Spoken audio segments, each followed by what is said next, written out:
도연아, 미안해. 옆에 있어주지 못해서. 처음 그 사람을 만났을 때를 떠올립니다. 아무런 예감도 없이 스쳐 지나갔던 첫 만남이었어요. 회사 로비에서 부서 신입 직원을 소개받던 날이었습니다.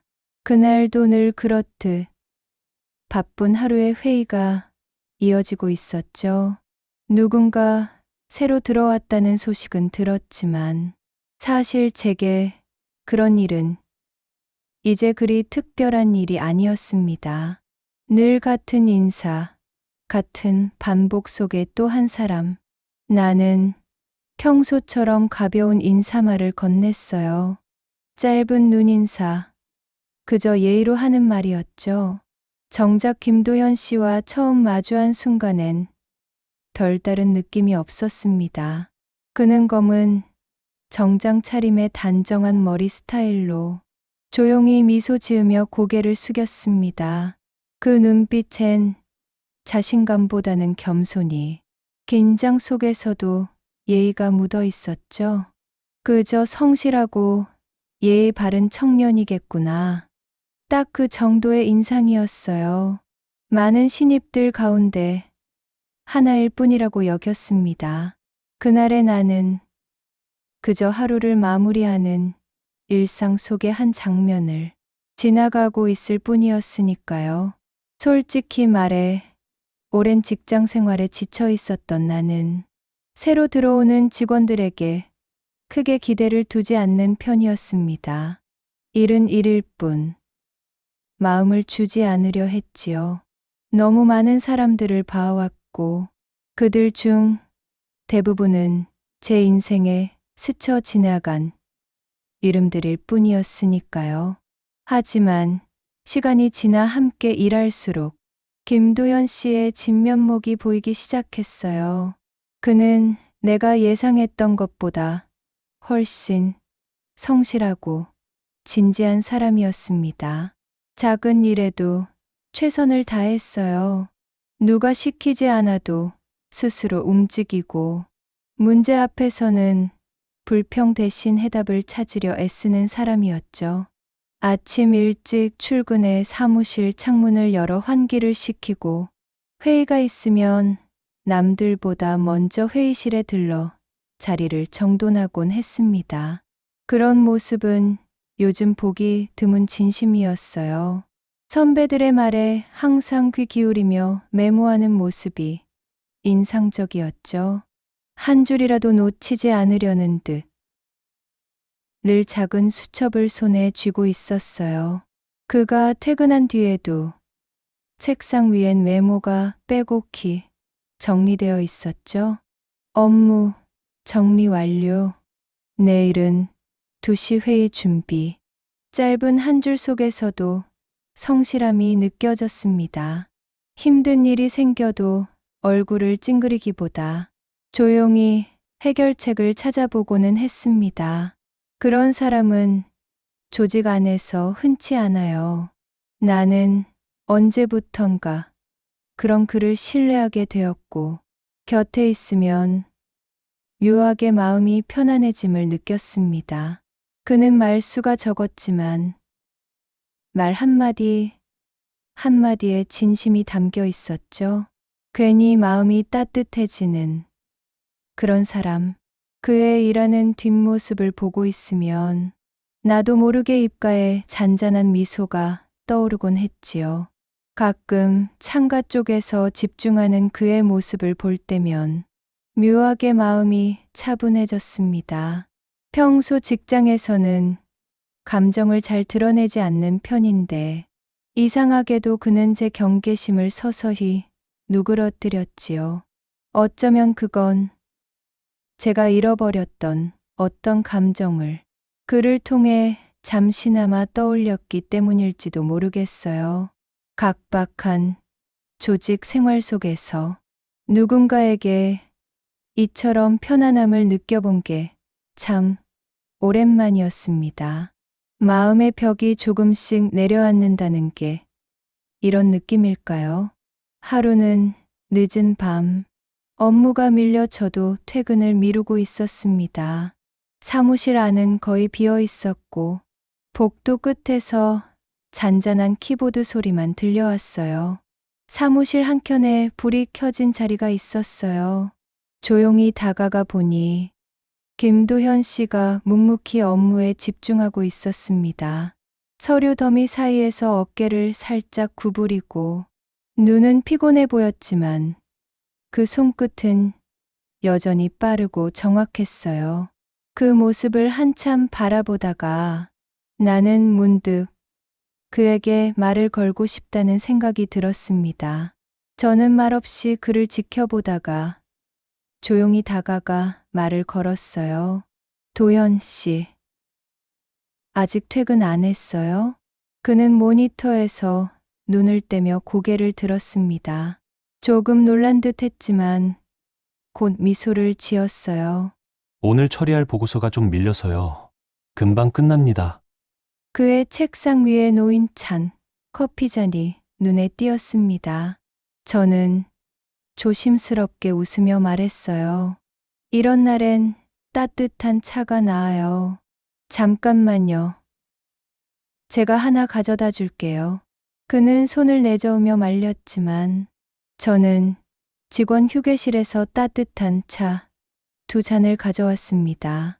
그의 책상에 조용히 놓아주며 말했죠.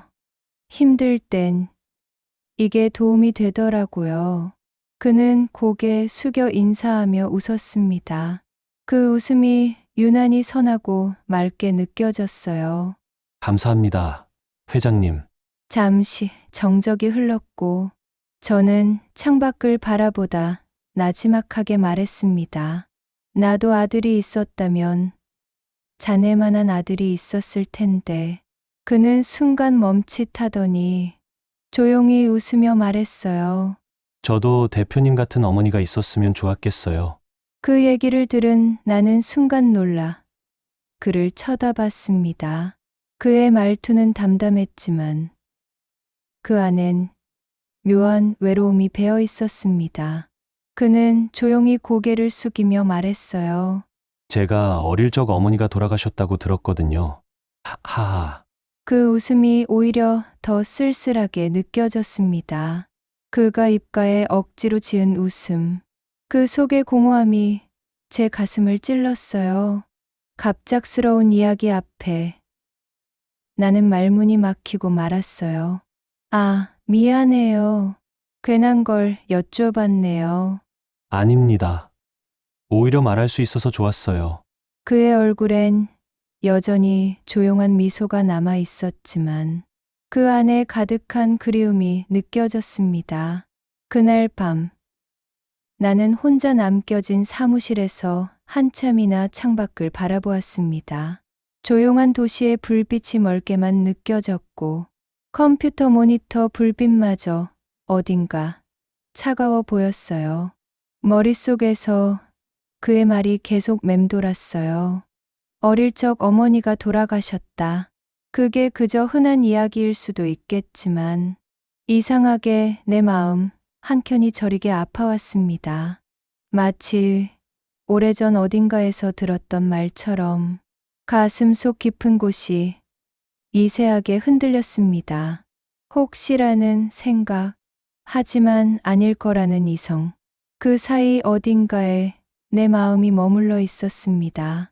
밤이 깊어가는데도 그의 말이 내 귓가를 떠나지 않았습니다.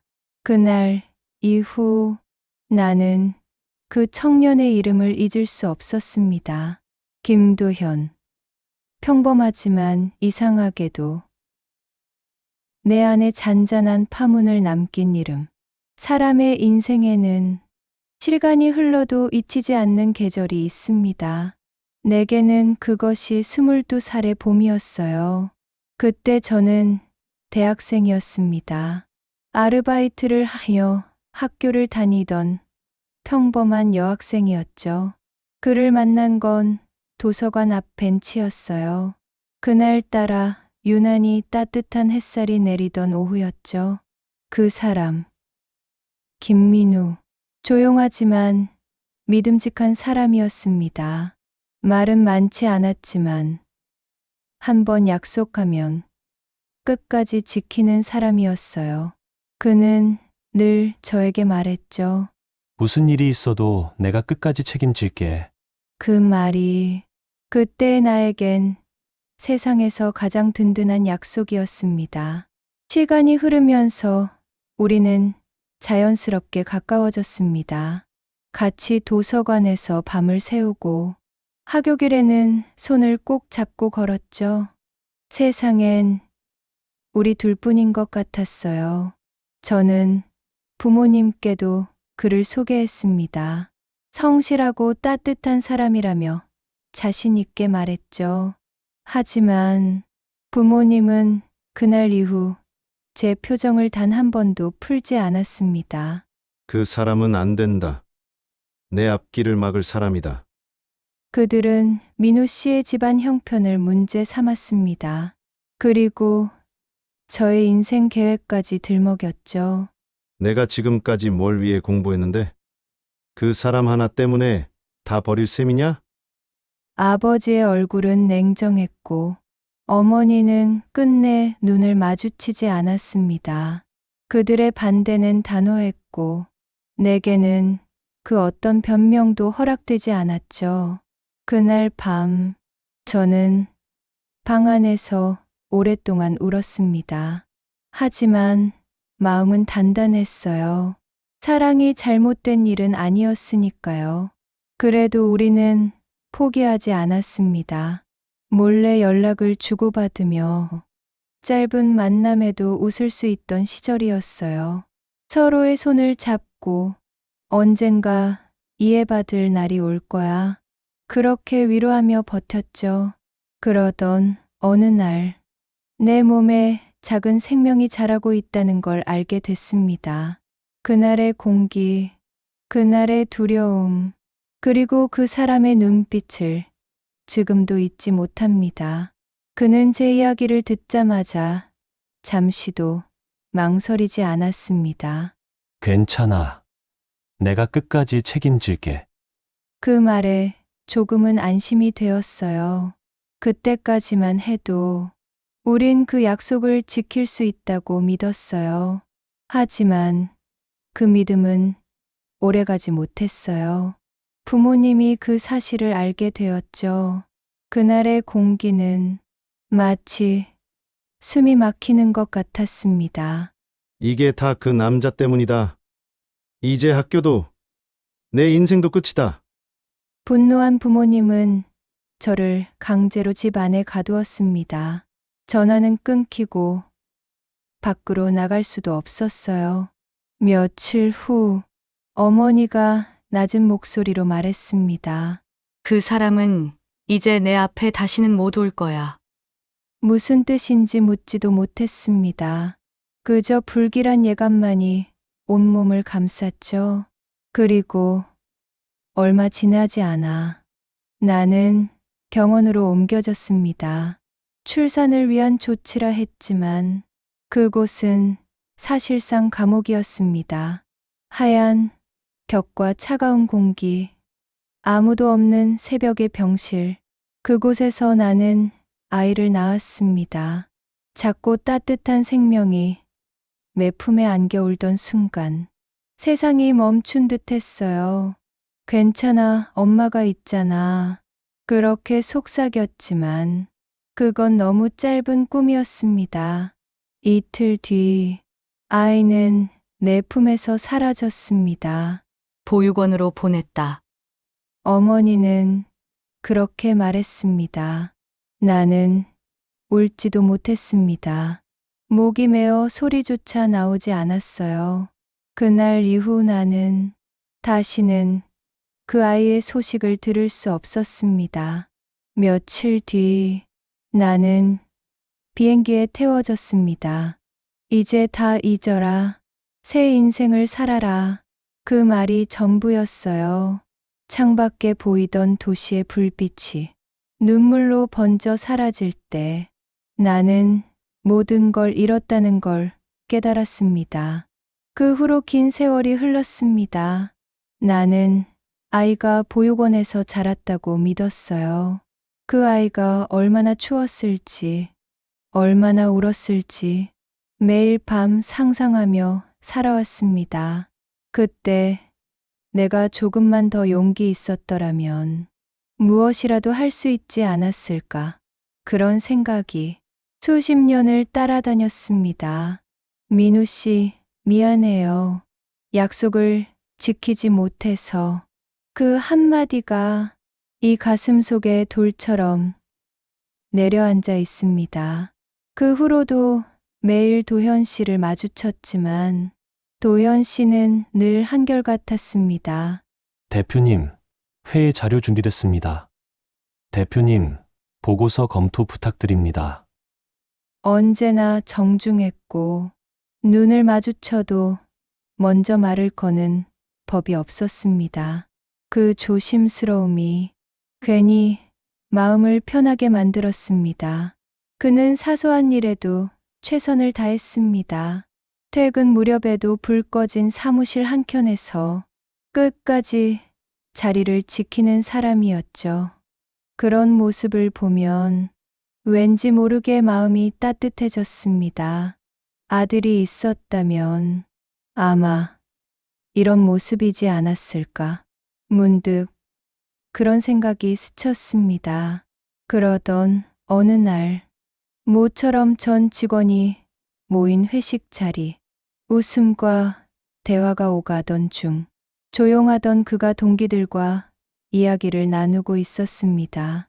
잔잔히 이어지던 그의 목소리 속에서 낯선 사투리 억양이 들렸습니다.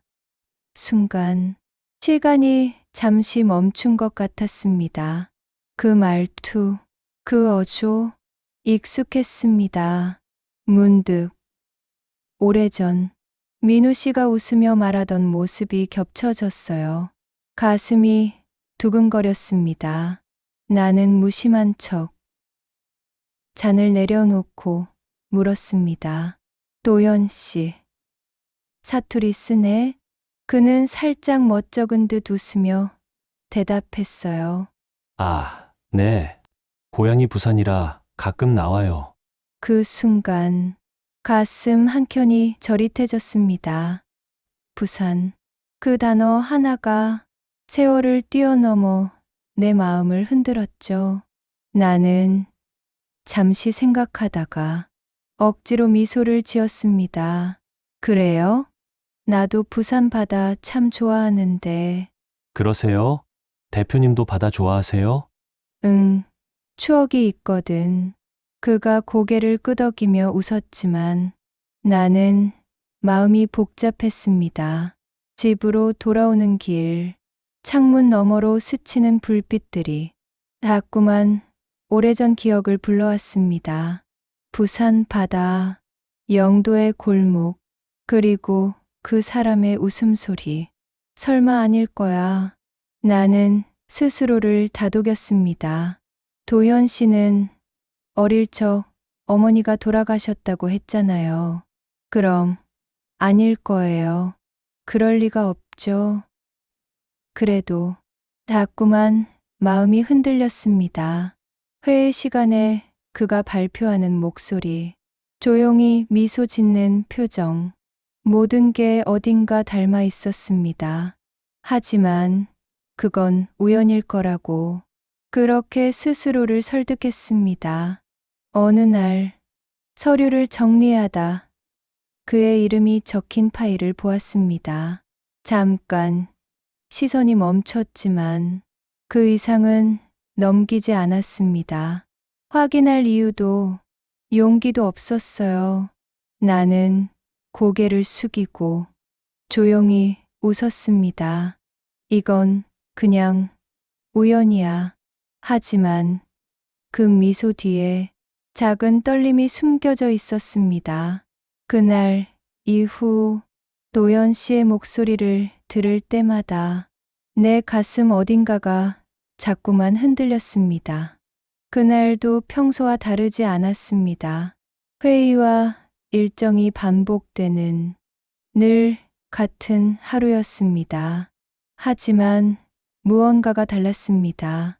아침부터 어딘가 공기가 비어 있었습니다. 사무실에 들어서자 익숙한 자리가 비어 있는 것이 눈에 들어왔습니다. 그곳은 도현 씨의 자리였습니다. 처음에는 단순히 연차겠거니 생각했습니다. 그는 언제나 책임감이 강한 직원이었으니까요. 그런 사람에게 하루쯤의 휴식은 어쩌면 당연한 일이라 여겼습니다. 그런데 이틀째 되는 날, 그의 자리는 여전히 비어 있었습니다. 책상 위에는 미처 덮지 못한 보고서 한 장이 그대로 남아 있었습니다. 펜 끝이 종이에 닿은 채로 멈춰 있었죠. 그 장면이 이상하게 마음에 걸렸습니다. 회의가 끝난 뒤 복도에서 직원 한 명을 불렀습니다. 도현 씨는 휴가예요? 직원은 잠시 머무시며 대답했습니다. 몸이 좀 안 좋으시다고 들었습니다. 병가를 내셨다고 해요. 그 말을 듣는 순간 가슴속이 묘하게 식어갔습니다. 그는 그런 말을 쉽게 하는 사람이 아니었습니다. 사흘째가 되자 나는 비서를 불렀습니다. 도현 씨 근황 알아봐요. 잠시 후 비서는 조심스럽게 말을 이었습니다.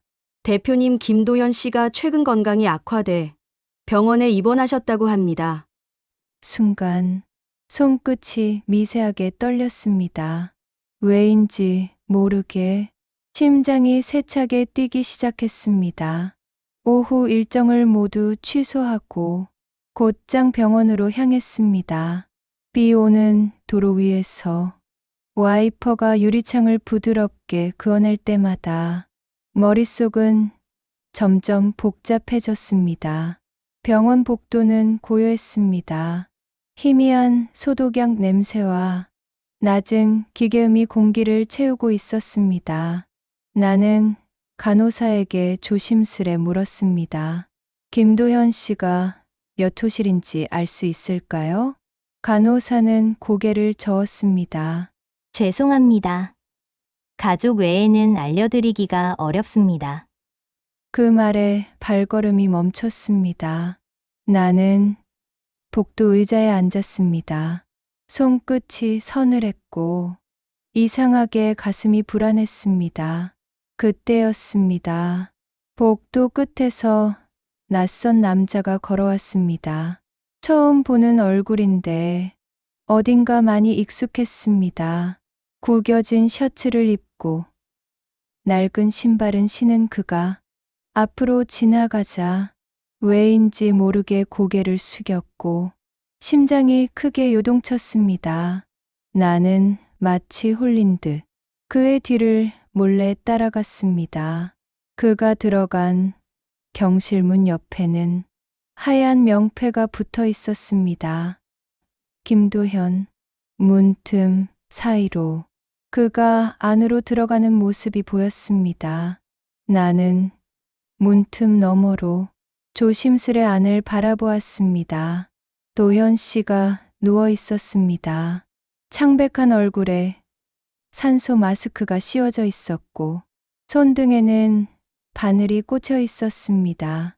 그 옆에 앉은 남자, 그는 고개를 숙인 채 도현 씨의 손을 붙잡고 있었습니다. 빛에 스친 얼굴이 선명하게 보였습니다. 세월이 흘렀지만 단번에 알아볼 수 있었습니다. 그 사람은 민우 씨였습니다. 순간 숨이 멎었습니다. 눈앞의 광경이 믿기지 않았습니다. 몸이 굳은 듯 움직이지 않았습니다. 눈물이 고였지만 울 수 없었습니다. 모든 감정이 한꺼번에 무너져 내렸습니다. 나는 터져나오는 울음소리를 막기 위해 떨리는 손으로 입을 가렸습니다. 도연아, 미안해. 옆에서 지켜주지 못해서. 그 말이 공기 속으로 흩어졌습니다. 눈물이 떨어졌습니다. 더는 서 있을 수 없었습니다. 나는 서둘러 병원을 나왔습니다. 비 내리는 밤거리의 불빛이 눈물에 번져 보였습니다. 회사로 돌아오자 모든 게 낯설게 느껴졌습니다. 조용한 사무실의 불빛조차 차갑게 깜빡이고 있었습니다. 나는 곧장 인사기록실로 향했습니다. 직원들이 모두 퇴근한 뒤라 복도엔 발자국 소리만 울렸습니다. 서류함을 열고 김도현이 적힌 파일을 꺼냈습니다. 손끝이 미세하게 떨렸습니다. 기록지를 천천히 넘겼습니다. 주소, 연락처, 학력. 마지막 항목에 시선이 멈췄습니다. 가족관계 부 김민우. 눈앞이 번졌습니다. 숨이 막혀왔습니다. 서류가 손에서 미끄러져 떨어졌습니다. 하얀 종이들이 책상 위로 흩어졌습니다. 그 위로 눈물이 떨어졌습니다. 글자가 번져 사라지고 오직 한 이름만이 남았습니다. 김민우. 그제야 모든 게 하나로 이어졌습니다. 보육원으로 갔다고 믿었던 아이, 그리고 혼자서 그 아이를 지켜온 사람, 그들이 지금까지 살아 있었다는 사실이 가슴을 찔렀습니다. 눈물이 멈추지 않았습니다. 책상 위에 엎드린 채 조용히 울었습니다. 서류 위로 번진 눈물이 조용히 번져가고 있었습니다. 병실, 민우 씨가 도현 씨의 곁에 앉아 있었습니다. 조용히 그의 손을 쥔 채 고개를 숙이고 있었습니다. 눈가에는 고인 눈물이 빛에 반짝였습니다. 도연아, 이제는 알아야겠구나. 그만하게. 그녀의 아버지가 말을 잘랐습니다. 탁자 위의 손가락이 느릿하게 흔들렸습니다. 서윤이와 너는 어울리지 않아. 넌 우리 딸의 인생에 어울릴 자리가 아니다. 민우는 고개를 숙이지 않았습니다. 그는 다시 고개를 들고 말했습니다. 제가 부족하다는 건 압니다. 그래도 책임질 수 있습니다. 둘이 함께라면 어떤 어려움도. 그만하래도. 탁. 유리잔이 부딪히는 소리가 울렸습니다. 탁자 위로 봉투 하나가 밀려왔습니다. 두꺼운 종이 속에서 돈의 무게가 느껴졌습니다. 이 돈이면 충분할 거다. 좋은 말로 할 때 서윤이 곁에서 떠나게. 그녀의 어머니가 낮고 떨리는 목소리로 덧붙였습니다. 아이는 우리가 알아서 보육원으로 잘 보낼 예정이니 걱정 말게. 민우의 얼굴이 굳었습니다. 숨이 막혔습니다. 그녀의 부모는 그를 바라보지도 않았습니다. 그는 마치 벽 앞에서 말을 건넨 듯한 기분이었습니다. 그의 손이 천천히 주먹으로 변했습니다. 피가 손등 위로 솟아올랐습니다. 한참의 부탁 끝에 그는 조용히 고개를 들었습니다. 돈은 필요 없습니다. 대신 아이만은 제가 맡게 해주세요. 그녀의 아버지는 냉정하다 못해 차가웠습니다. 이미 결정된 일이니 더 이상 말하지 말거라. 민우는 숨을 삼켰습니다. 그의 입술이 하얗게 바래졌습니다. 서윤이를 절대 찾지 않을 테니 아이만이라도. 그의 목소리가 낮게 떨렸습니다. 냉혹한 그녀의 부모님들 때문에 결국 그는 각서 위에 서명을 했습니다. 다시는 그녀에게 접근하지 않는다. 짧은 한 문장이 칼처럼 가슴을 베었습니다. 출산 소식을 전해 듣고도 그는 병실 문턱을 넘지 못했습니다. 아이를 품에 안는 순간만을 기다렸습니다. 그날 그는 울지 않았습니다. 울면 그 슬픔이 아이와 함께할 것 같았기 때문입니다. 그 후의 세월은 길었습니다. 아이의 첫 울음부터 첫 걸음까지 그는 혼자서 견뎠습니다. 낯선 도시의 좁은 방, 새벽마다 이어진 일터의 불빛. 도와줄 사람은 많지 않았습니다. 이웃집 할머니가 간혹 죽을 떠 주었고, 야간 근무를 마친 날에는 아침 햇살 아래 빨랫줄을 세우곤 했습니다. 도현이 커 갈수록 그는 더 조심스러워졌습니다. 아이 앞에서 큰 소리를 내지 않으려 했습니다. 분노는 말끝이 아니라 습관을 망가뜨린다는 걸 알았기 때문입니다. 참았던 눈물이 가장 쉽게 떨어지는 시간은 아이의 잠든 옆 얼굴을 바라보는 시간이라는 것도 그때 배웠습니다. 그 속에서 그녀를 닮은 아이의 미소 하나가 하루를 버티게 했습니다. 너희 웃음이 아버지의 숨이었단다. 그는 조용히 속삭였습니다. 그는 한 번도 그녀를 찾아보지 않았습니다. 약속 때문이기도 했고, 무엇보다 그 약속 뒤에 선 현실을 알았기 때문입니다. 다시 나타나면 그녀의 앞길에 또 하나의 짐이 된다. 그 생각이 그의 발목을 끝내 붙들었습니다. 그는 그녀가 어떻게 살아가는지 알지 못했습니다. 알아보려는 마음이 고개를 들 때면 책상 서랍을 닫고 불을 껐습니다. 모르는 것이 지켜야 할 선이라고 스스로를 달랬습니다. 그는 때로 후회했습니다. 아들에게 어머니는 일찍 세상을 떠났다고 말한 것을요. 그러나 그 말은 거짓을 넘어 보였습니다. 설명이 없는 진실은 칼날이 되고 너무 이른 진실은 상처가 된다는 걸 알았기 때문입니다. 그는 아들에게 상처 대신 단단함을 남기고 싶었습니다. 그래서 거짓을 선택했습니다. 그 거짓이 자신을 갉아먹는 줄 알면서도 민우는 고개를 숙이고 아들의 손을 더 꼭 쥐었습니다. 창밖 불빛이 흔들리며 그의 눈가에 고였습니다. 이제는 말해야겠구나. 그의 목소리가 낮게 울렸습니다. 내 어머니는 죽지 않았다. 그 사람은 어쩔 수 없이 떠나야 했고, 나는 약속 때문에 돌아설 수밖에 없었지. 그는 숨을 골랐습니다. 눈앞이 희미하게 흔들렸습니다. 그녀가 지금 어떻게 사는지는 나도 모른다. 알아볼 용기도 없었어. 내가 나를 원망해도 좋다.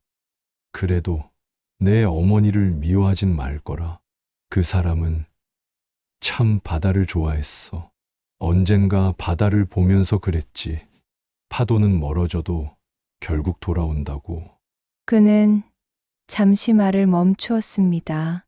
병실, 창문 밖으로 밤하늘의 불빛이 조용히 깜빡였습니다. 그는 아주 조용히 이름 하나를 꺼냈습니다. 정서윤. 내 어머니의 이름은 정서윤이다. 아들의 눈꺼풀이 아주 미세하게 떨렸습니다. 민우는 더 말하지 않았습니다. 그 말이 끝나자 그의 손등 위로 조용한 눈물이 떨어졌습니다. 그 눈물은 죄책감이 아니라 오랜 세월의 사랑이었습니다. 병원 앞에서 돌아선 뒤 차창에 맺힌 빗방울이 흐르도록 앉아 있었습니다. 내 가슴은 이상하게 무거웠고 그 이름은 머릿속을 떠나지 않았습니다.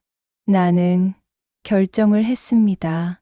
확인하지 않으면 도울 수 있는 기회조차 없을 것이라고 생각했습니다.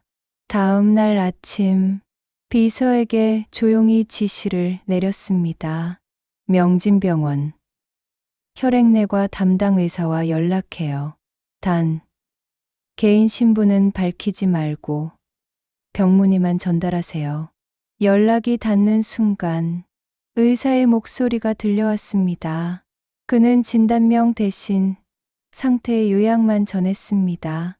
희귀혈액 질환으로 잦은 수혈과 장기적인 치료가 필요합니다.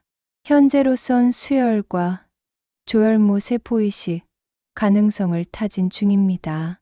짧은 설명이었지만 나는 그 말의 무게를 정확히 느꼈습니다.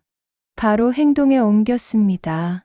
내가 할 수 있는 것이 무엇인지, 누군가에게 알리지 않고 도울 수 있는 길이 무엇인지 고민했습니다. 병원 쪽과 비공개 협의를 요청했습니다.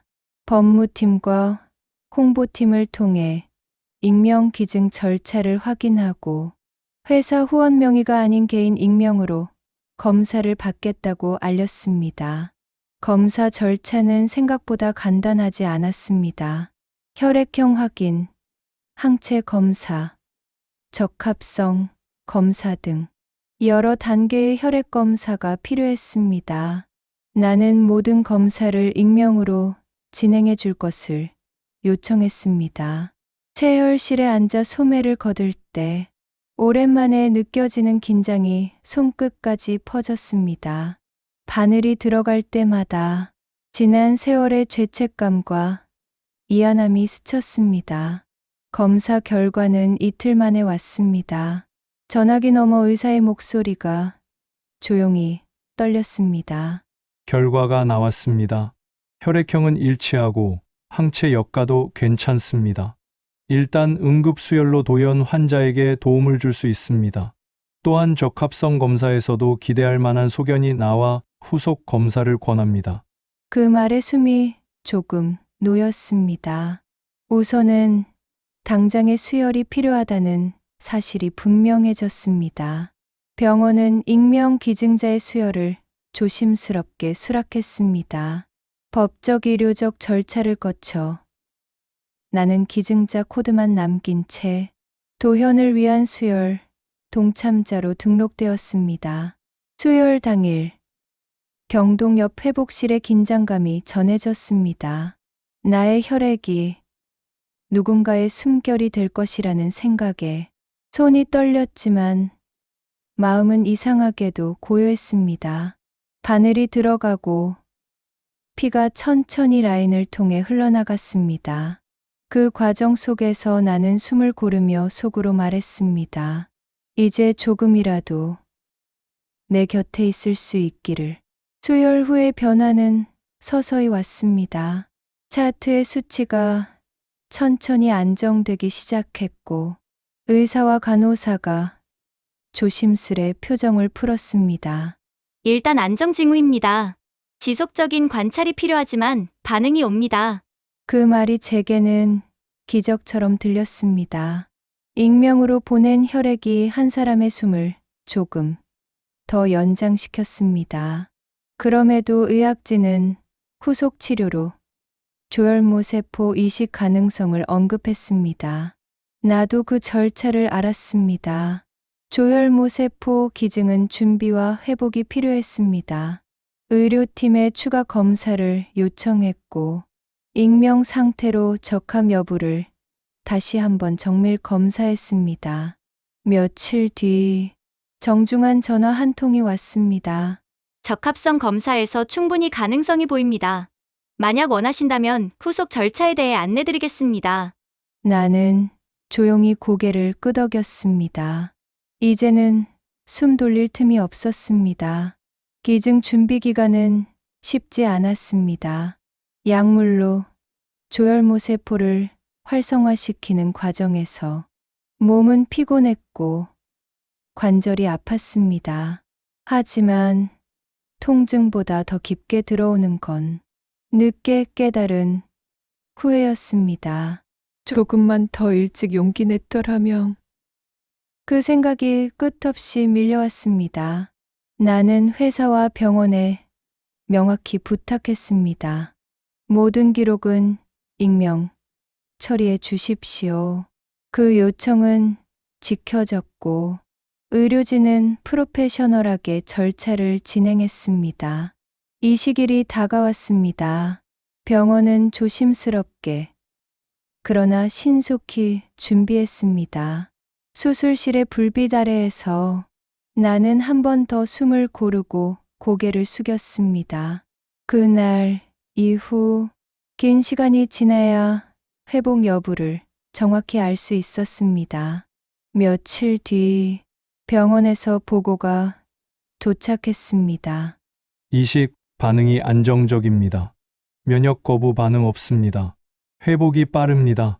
그 말을 들었지만 가슴은 더 무거워졌습니다. 그 아이가 회복하고 있다는 사실이 기쁘기보다 아팠습니다. 왜 이제야? 왜 이렇게 늦게야 그를 지켜볼 수 있게 되었을까? 창밖을 보았습니다. 비가 그치고 햇살이 구름 사이로 흘렀습니다. 그 빛이 눈부셔서 잠시 눈을 감았습니다. 눈꺼풀 아래로 긴 세월의 죄책감이 스며들었습니다. 나는 조용히 속삭였습니다. 내가 더 노력했더라면 그 아이와 그 사람을 더 일찍 만날 수 있었을까요? 그 말이 공기 속으로 흩어졌습니다. 이제 그들을 찾아갈 용기는 없었습니다. 이름을 밝히는 일도, 사과하는 일도 누군가에게 상처가 될 것 같았습니다. 그들의 세상에 내 이름은 없어도 좋았습니다. 그래서 멈췄습니다. 익명 속에서 이 고백을 스스로 감당하기로 했습니다. 이제 와서 무슨 말을 할 수 있겠어요.